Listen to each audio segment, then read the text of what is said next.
So these are divided, these protozoans are divided into amoeba, flagellates, ciliates and sporozoa. This first one, amoeba, amoeba uses pseudopodia or pseudopodium, singular जर असेल pseudopodium म्हणून आपण, for their movement, that is for creeping or crawling over solid substrate. Solid substrate असेल त्याच्यावरती तो creeping करू शकतो किंवा क्रॉल करू शकतो, रेंगळू शकतो. Pseudopodia, that is, pseudo means false, podia means feet, so it bears false feet. Pseudopodia, singular we say it as pseudopodium. This is temporary thread like or balloon like extension of the cell membrane. हे बघा, thread like or balloon like extension असतं of the cell membrane into which the protoplasm streams. Similarly, amoeboid motion have been observed in cell of many life form, especially phagocytic cell. Phagocytic cell ज्या आहेत आपण पाहिलंय त्यांच्यामध्ये अशा प्रकारची amoeba कशी movement करतं, त्या प्रकारचे मूवमेंट करतं. Which is the main phagocytic cell? Anyone from you? कुठली आहे अशी main phagocytic cell? Monali, Nikita, Pragya, Snehal. Phagocytic cell. Yes, sir. Yes, कुठली आहे phagocytic cell? Micro. Yes yes, very good. Micro, पुढे Microvilla. Microphage. Microphages. Microphage is a phagocytic cell. Okay, तर तशीच प्रकारची movement, locomotion कशामध्ये पाहण्यात येतं? अमिबामध्ये. Okay, then next is flagellates. Next part is flagellates. This flagellates use elongate फ्लॅजेला. हे बघा, हे फ्लॅजेला दिसतात दोरीसारखे, thread like structure. Okay, so next part is flagellate. Flagellate uses elongate flagella, singular flagellum. Okay, याला सुडोपोडिया म्हणत होतो, singular असेल सुडोपोडियम म्हणतो. तसं फ्लॅजेला आहे, फ्लॅजेला सिंगुलर असेल तर फ्लॅजेलम म्हणतो आपण. Okay, which undulate to propel the cell through liquid environment. आणि या फ्लॅजेलमच्या मदतीने हे लिक्विड एन्व्हायरमेंट मध्ये फिरण्याचे काम करतात, मूवमेंटचे काम करतात. फ्लॅजेला R whip like extension of cell membrane with an inner core of microtubule arranged in a specific 2+9 configuration. Two single central microtubule surrounding by 9 peripheral doublets. Okay, single जे आहे 2 पेरिफेरलला पाहायला भेटतात आणि बाकीचे 9 दुसरे यांच्यामध्ये फ्लॅजेलम पाहायला भेटतात. ओके, आणि यांची जी मूवमेंट असते तर ह्या फ्लॅजेलम नुसार होते.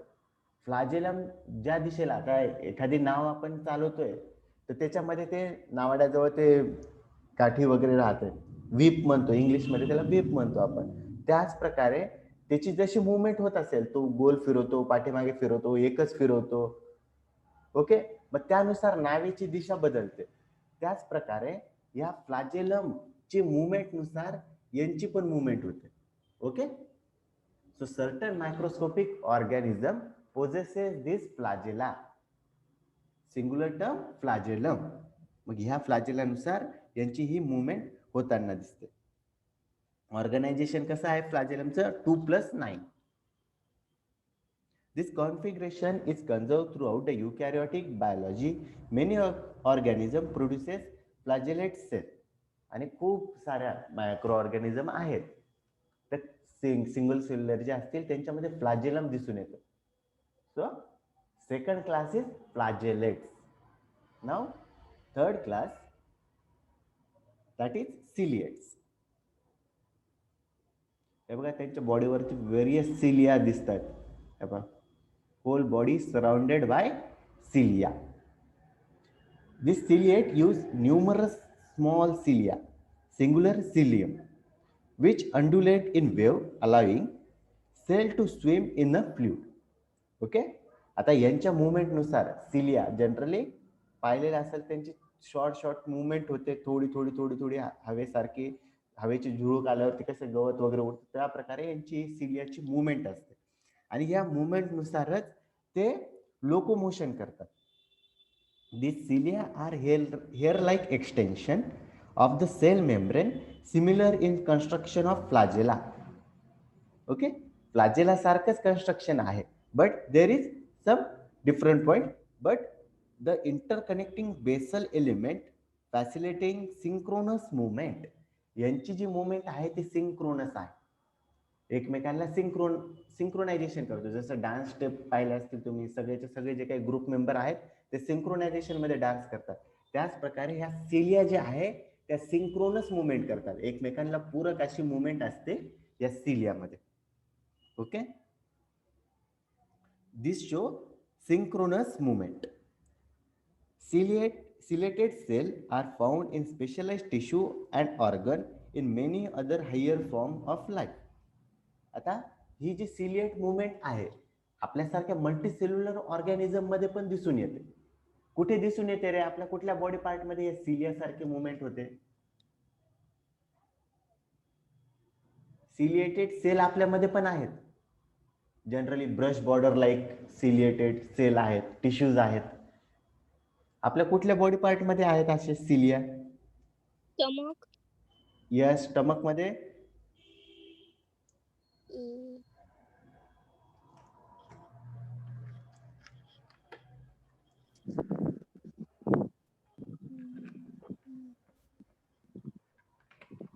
जनरली स्टमक मध्ये पाहायला भेटते. त्याच्यानंतर ब्रॉन्कियल इपिथेलियल सेल आहेत. येस, मग त्यांच्यामध्ये पण अशा प्रकारचे सिलिएटेड सेल्स आहेत. मग आपली जी उत्क्रांती झालेली आहे, इव्होल्युशन झालेली आहे, ते या प्रोटोझोन पासूनच हळूहळू डेव्हलप होत गेलेले आहे. मग काही बॉडी पार्ट मध्ये सुद्धा अशी सिलिएटेड मुवमेंट दिसते.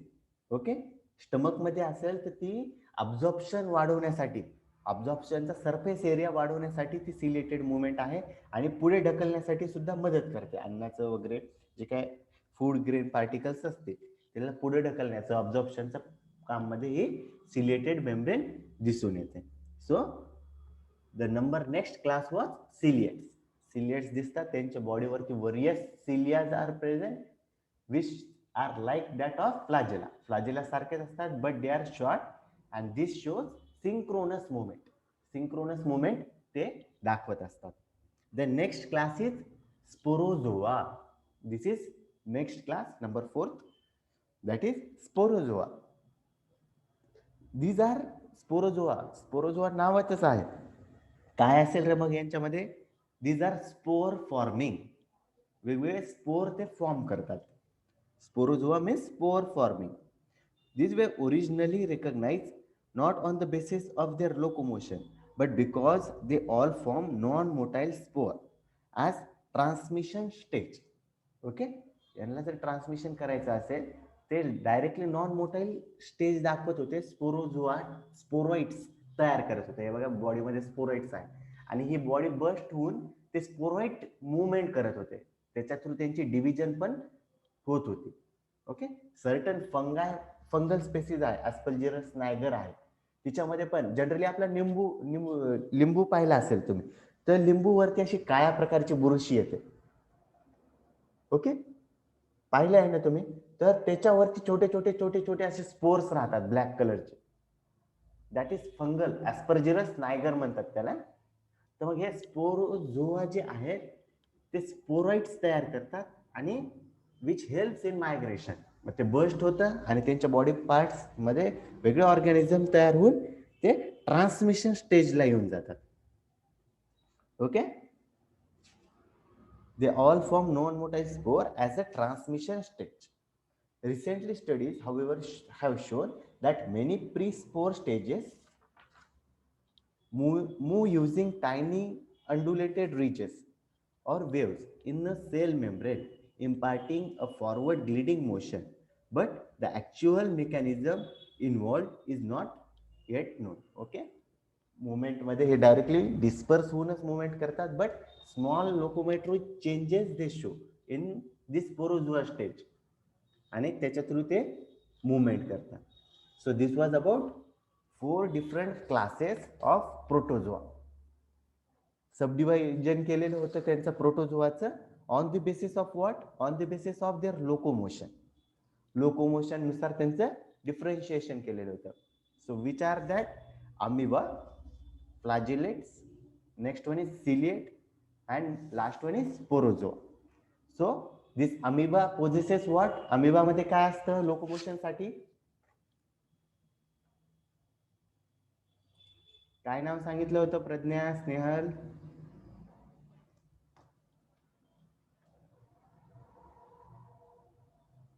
Amoeba moves through what body part?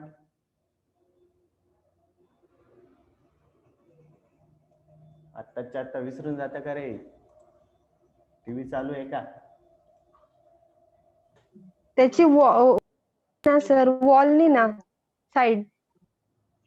त्याला नाव काय सांगितलं होतं मी? हे पहा खालचं जे दिसतंय तो पार्ट त्याने डेव्हलप केलेला आहे मुवमेंट साठी. त्याचं नाव आहे सुडोपोडिया.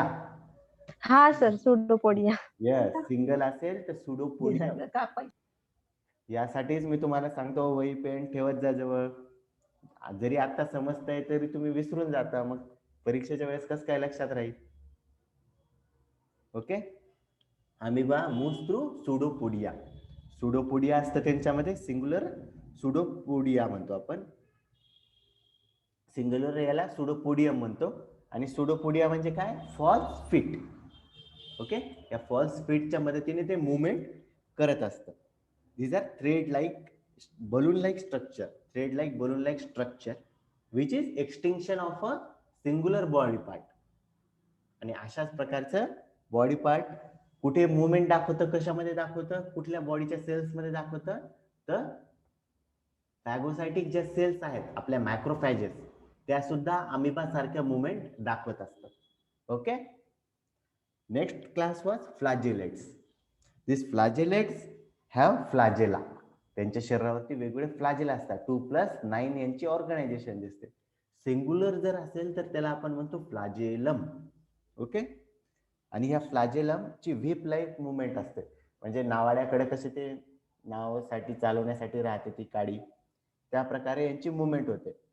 वेगवेगळी दिशेला कधी एकच कडे फिरवतील, कधी दोन काड्या फिरवतील, राऊंड फिरवतील, अँटी क्लॉकवाईज, क्लॉकवाईज फिरवतील. त्यानुसार त्याची नावेची मुवमेंट होत असते. त्याच प्रकारे या flagellum through flagellates animal move करतात. Then next was ciliates. Ciliates या पूर्ण होल बॉडी कव्हर केलेली राहते आणि हे सिंक्रोनस मुवमेंट शो करतात. फ्लॅजिलम सारखेच राहतात but this show synchronous movement. यांच्यामध्ये सिंक्रोनस मुवमेंट दिसून येत नाही. एक फ्लॅजेला वेगळ्या दिशेला जाईल, दुसरा वेगळ्या दिशेला जाईल, टम्बलिंग मुवमेंट राहील, गोल सर्क्युलर मुवमेंट राहील. ओके. तर त्या त्या दिशेला मुवमेंट होईल. But in ciliates this show synchronous movement, एक सारखे मुवमेंट राहील. Then last was sporozoa. Sporozoa मध्ये काय होईल तर spore bearing animal unicellular organism असतील, त्यांच्यामध्ये स्पोर्स असतील आणि the spores will help for the dispersal. एका ठिकाणावरून दुसऱ्या ठिकाणी ते पसरत जातील आणि तशा प्रकारे बस्ट होऊन ते मुवमेंट करतील. आणि या स्पोरोझोआ स्टेजला सुद्धा मुवमेंट दाखवलेली आहे, but lot of the part is not known about it. Okay. So this was 4 classes of this protozoan animal. Then protozoan biodiversity or species richness include count or estimate of some 32,000 extant, that is extant म्हणजे living आहेत organism. Then another 34,000 extinct species त्या fossil form मध्ये आहेत, specially फॉर्मॅमिफेरा. Okay. तर 34,000 species जे आहेत ते extinction स्टेजला गेलेले आहेत आणि एक्झिएंट स्टेज जी आहे त्याच्यामध्ये 32,000 वी हॅव नोन. 32,000 अशा एक्झिस्टन्स स्पेसीज आहेत प्रोटोझोअन्सच्या. Of this those alive today, त्यांच्यामधून जे काही अलाइव्ह आहेत त्यांच्यामधून 21,000 species occur as free living organism in aquatic और टेरेस्ट्रियल एन्व्हायरमेंट. 32,000 जे काही एक्झिएंट स्पेसीज आहे त्यांच्यामधल्या 21,000 जे स्पेसीज आहे 21,000 these are free living organism in aquatic or terrestrial environment. And remaining आता उरल्या किती 11,000 वरच्या 21,000 plus 11,000 total 32,000. Remaining 11,000 species are parasitic, vertebrate and invertebrate host. बाकीच्या 11,000 ज्या आहेत त्या कशा आहेत मग पॅरासायटिक इन नेचर आहेत. Remaining 11,000 species are parasitic in vertebrate and invertebrate host. त्या वर्टिब्रेट आणि इनव्हर्टिब्रेट होस्ट मध्ये 11,000 स्पेसीज अशा आहेत ज्या पॅरासायटिक नेचर मध्ये आहेत. Okay. There are approximately 6,900 flagellate species. जी आपण क्लास फ्लॅजिलेट स्पेसीज पाहिली त्यांच्या क्लासमध्ये किती येतात तर 6,900 स्पेसीज. त्यांच्यामधलेच 1,800 parasitic and 5,100 free living organism. Okay. Then next 11,550 amoeba species. त्यांच्यामधले अमिबाचे स्पेसीज किती आहेत 11,550 अमिबा स्पेसीज. ऑफ दॅट 11,000 अमिबाच्या 11,500 स्पेसीज मध्येच 250 parasitic species and 11,300 are free living. 250 ज्या आहेत अमिबा स्पेसीज मधल्या त्या पॅरासायटिक इन नेचर आहेत and remaining 11,300 that are free living species. The next 7,200 ciliate species. सिलियाच्या क्लासमध्ये किती येतात 7,200 ciliate species of which 2,500 are parasitic. त्यांच्यामधून 2,500 are parasitic in nature and remaining 4,700 are free living.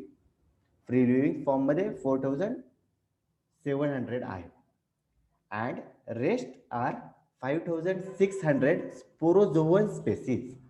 All are parasite.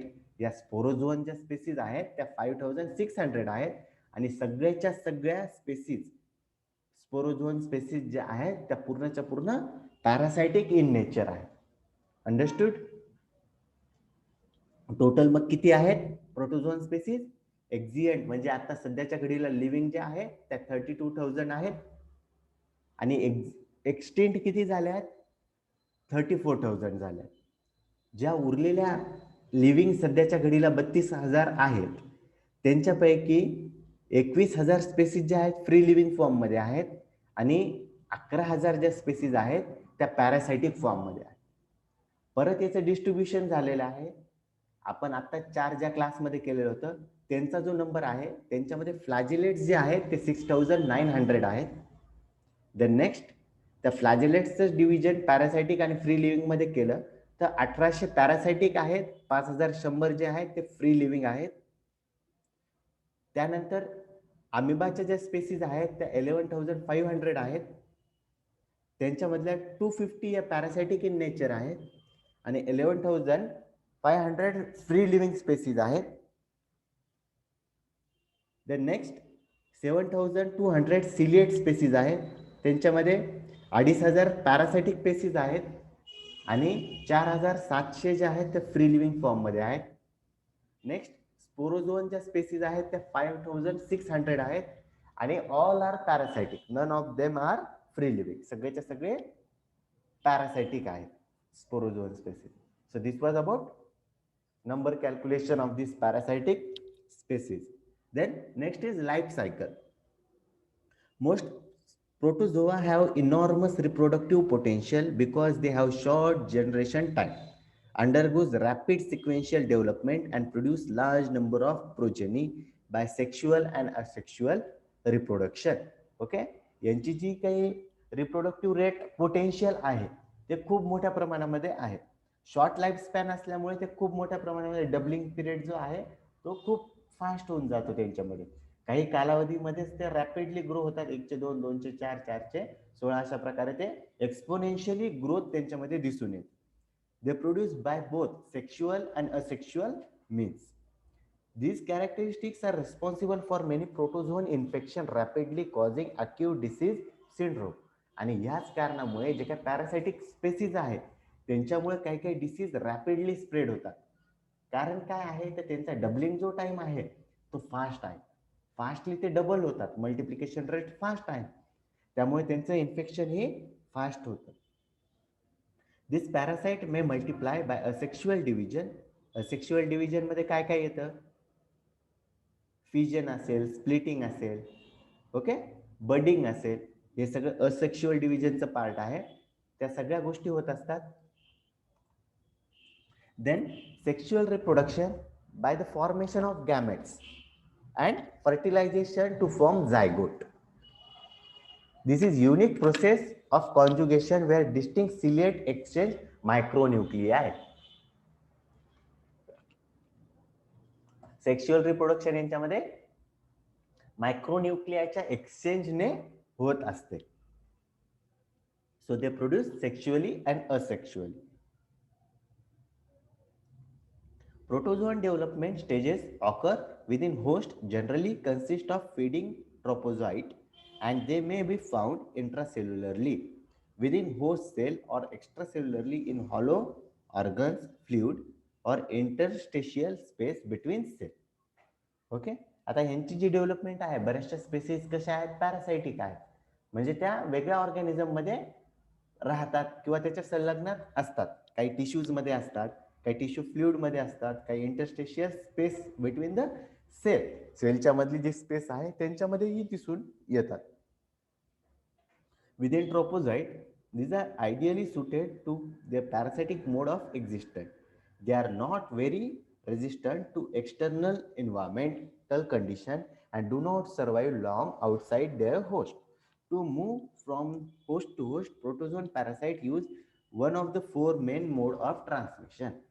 आता त्यांच्यामध्ये 4 main mode of transmission आहेत. Parasitic जर nature असेल, आपण जनरली प्रोटोझोन पॅरासाइट पाहतोय, तर यांच्यामध्ये 4 मेन मोड आहेत डेव्हलपमेंटचे किंवा मुवमेंटचे. ओके, तर हे कुठले कुठले आहेत? First is direct transmission, second is faecal oral transmission, next is vector borne transmission and last one is pre predator prey. Okay, या 4 मोड मध्ये डिवाइड झालेलं आहे त्यांचं ट्रान्समिशन. कोणाचं? Parasites. So first is direct mode of transmission. Direct transmission of trophozoite through intimate body contact. Some sexual contact can also lead for the direct transmission. आता host to host जे transmission आहे तर ते directly sexual contact through होऊ शकतं किंवा exchange of certain blood असेल, saliva असेल, तर अशा थ्रू पण डायरेक्टली झुआइड्स जे आहे ते ट्रान्समिट करू शकतात, होऊ शकतात, direct from host to host, one host to another host. This was your first type. The next is fecal oral transmission.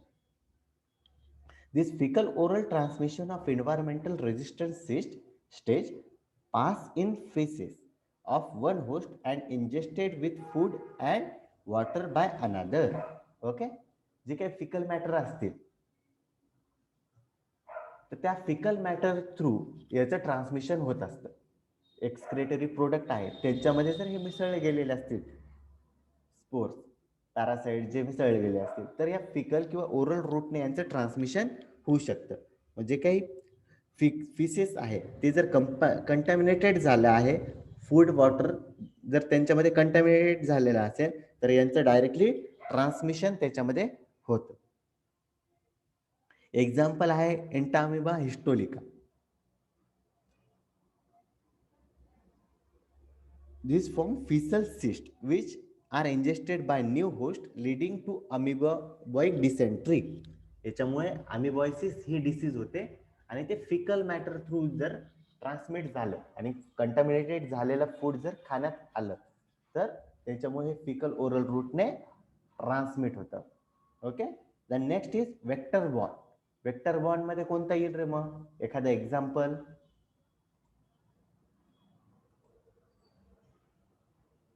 Vector borne डिसीजचं example सांगा ज्याच्यामध्ये पॅरासाइट इन्व्हॉल्व आहेत.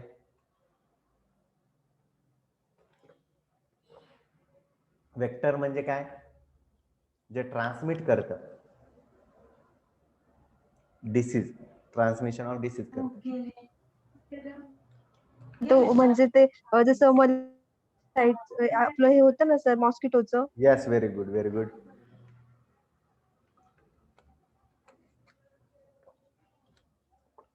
ओके, मलेरिया जो आहे तो वेक्टर बॉर्न डिसीज आहे. Generally mosquitoes transfer करतात, yes पण ते पॅरासाइटला ट्रान्सफर करतात. ओके, मग या येस येस पॅरासाइटला ट्रान्सफर केल्याच्या नंतर ते वेक्टर बॉर्न ऍक्ट होतात.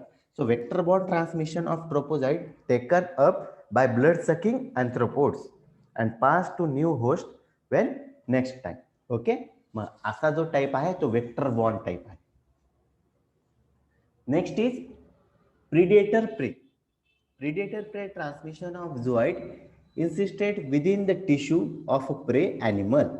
आता प्रिडेटर प्रे ट्रान्समिशन कशा प्रकारे होतं, कशाला म्हणतात, तर हा जो प्रे आहे तो ऑलरेडी म्हणजे आता एखाद्याने एखादी वस्तू खाल्ली, आता आपण समजा चिकन वगैरे खाल्लं, पण त्या चिकन मध्ये जर एखादा पॅरासाइट प्रेझेंट असेल तर तो आपल्यामध्ये येऊ शकतो. ओके, प्रिडेटर प्रे टाईप मध्ये अशा प्रकारचे ऑर्गॅनिझम येतात जे ट्रान्समिशन करू शकतात. Certain disease are transmitted by means of this predator prey. Chicken आहे, गोट आहे, जे आपण डायरेक्टली इनगल्फ करतो, खाऊन टाकतो, तर ते जर वेल कुक नसेल तर तो जो प्रे आहे, जो काही पॅरासाइट आहे, तो आपल्या शरीरामध्ये सुद्धा जाऊ शकतो. Okay, so these are 4 main type of predator mode of transmission. Okay, understood, समजलं? कोणाला काही क्वेश्चन्स? No sir. ओके, तर जे काही स्पोर्स असतील त्याचे स्पोर अशा प्रकारे यांच्यामधून ट्रान्सफर होऊ शकतात प्रिडेटर प्रे मधून. मग आज आपण काय पाहिलं, प्रोटोझोआ पाहिलं, त्याचे टाइप्स पाहिले ऑन द बेसिस ऑफ लोकोमोशनच्या बेसिस वरती अमिबा, फ्लॅजेलेट्स, सिलिएट्स आणि स्पोरोझोआ हे टाइप्स पाहिले, कशाने मुवमेंट करतात ते पाहिलं त्यांचं. त्याच्यानंतर त्यांची काय काय संख्या आहे, लाईफ सायकल कशा प्रकारची आहे ते पाहिलं, आणि लास्ट मोड ऑफ ट्रान्समिशन कसं आहे ते पाहिलं. फॉर टुडे एवढं बस झालं. याच्यानंतर आपण नेक्स्ट लेक्चर मध्ये याच्याने पसरणाऱ्या ज्या काही डिसीज आहे त्या पाहूया. Okay, yes sir. उद्या सुट्टी आहे तुम्हाला. ओके, हो सर. ठीक आहे, हो. थँक्यू.